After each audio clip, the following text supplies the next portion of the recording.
Welcome back to The Explainer. Today, we are popping the hood on the human brain. We're going to get into the wiring behind why we feel what we feel, and, this is the important part, how we can get back in the driver's seat when our emotions try to take the wheel. So if you remember our last explainer, we talked all about emotional intelligence, or EI, and the big takeaway was that it's not some fixed trait you're born with. It is absolutely a skill you can learn. Well, today, we're diving straight into the hardware that makes it all possible, your brain. To really get a grip on this, let's start with a story. Picture this. You're in a super important meeting. You've poured a month of your life into a project, and then a colleague just casually calls it amateur. And before you can even think, a sharp, cutting remark flies out of your mouth. We've all been there, right? That feeling, that's not just you losing your cool. It's a biological event. So that brings us to our first section. We're going to unpack that exact moment, that feeling of your mouth moving faster than your mind. It's something that happens to everyone, and it has a name, the amygdala hijack. Just look at this timeline. Look how fast it happens. In literally 1 second, the entire mood of the room shifts. A professional meeting turns into a moment that you might regret for a long, long time. That incredible speed, well, that's the signature of an emotional hijack. And this is so important to understand. Having an explosive reaction like that doesn't mean you're a bad person or you lack willpower. Not at all. It's actually your brain operating exactly as it was designed to millions of years ago. It's a survival feature, not a personal flaw. Okay, so let's get into how this actually works. We're going to look at a simple map of the brain.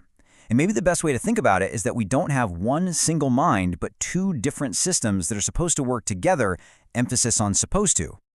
This lays it out perfectly. You've got the upstairs brain, your prefrontal cortex. That's the logical CEO, the rational rider, holding the reins of a horse. But then you have the downstairs brain, the limbic system. And that's the elephant. It's ancient, it's powerful, and it's all about emotion and survival. And let me tell you, if the 6-ton elephant decides to panic, it really doesn't matter what the rider wants. Now, the key player down there in the elephant's brain is a little almond-shaped thing called the amygdala. Think of it like a hypersensitive smoke detector. It's on 24/7, just scanning, asking one simple question. Are we safe? Is that a threat? And its whole deal is speed over accuracy. It would rather be wrong 100 times than miss one real danger. So normally when something happens, like hearing that comment in the meeting, the information takes the high road. It goes up to the CEO for a calm, thoughtful assessment. But your brain has an emergency bypass route. It's the low road. And it sends that signal straight to the amygdala, completely skipping the thinking part of your brain so you can react instantly. And that is the amygdala hijack. See, to your ancient brain, a threat to your reputation or your social standing feels like a life-or-death survival threat. It literally can't tell the difference between a snarky email and a saber-toothed tiger. So the physical reaction, the flood of adrenaline, the pounding heart, is exactly the same. Your CEO, the rider, is basically kicked out of the control room. Okay, so that's the mechanism. That's the problem. It sounds pretty bleak, right? Well, the good news is, it's not. You can absolutely learn to take back the reins. So let's dive into a practical toolkit for how you get your CEO back in charge when that alarm is blaring.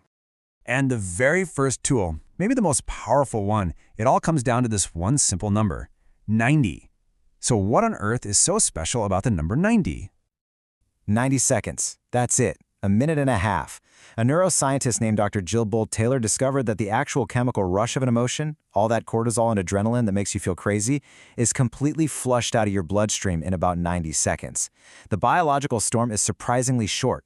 Your only job for that minute and a half is to just ride the wave without acting. So here's your game plan for when you feel it happening. Step 1, pause. Do nothing for 90 seconds. Just let those chemicals dissipate.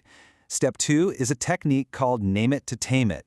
You literally just say to yourself, okay, this is anger, or I am feeling fear. The act of labeling it actually starts to engage your logical brain again. And step 3, box breathing. It's a simple technique used by Navy SEALs. You breathe in for 4, hold for 4, out for 4, hold for 4. You are manually telling your body's alarm system that everything is okay. And this leads us to a really crucial shift in thinking. Your emotions aren't just random, irrational noise you need to suppress. Think of them as data. That flash of anger or fear, That's just a message from your ancient survival system. It's telling you that a core value of yours, like respect or safety or fairness, is being threatened. This is such a massive, game-changing distinction. It's true, you can't really stop that first flash of emotion. That's the hijack. It's a reflex. But you can absolutely influence how long it lasts, and you have total control over what you do next. The initial feeling might be involuntary, but your response, that is always a choice. All right, let's bring this all home. Let's see how putting this knowledge into practice can shift us from being a victim of our reactions to being the architect of our responses. Let's go back to that meeting. Same trigger, right? Mark's amateur comment. But now we see two totally different paths. Path 1 is the hijack. You snap back, and the outcome is damage. Damaged relationships, damaged reputation. But path 2 is the skillful response. You pause, you breathe. And the outcome is a chance to de-escalate, to understand, and to have a constructive conversation. It's a completely different world. So here's the bottom line. Your brain is going to ring that alarm bell. That part is pretty much inevitable. But with practice, you can build the skill of hearing the alarm without letting it take over the whole building.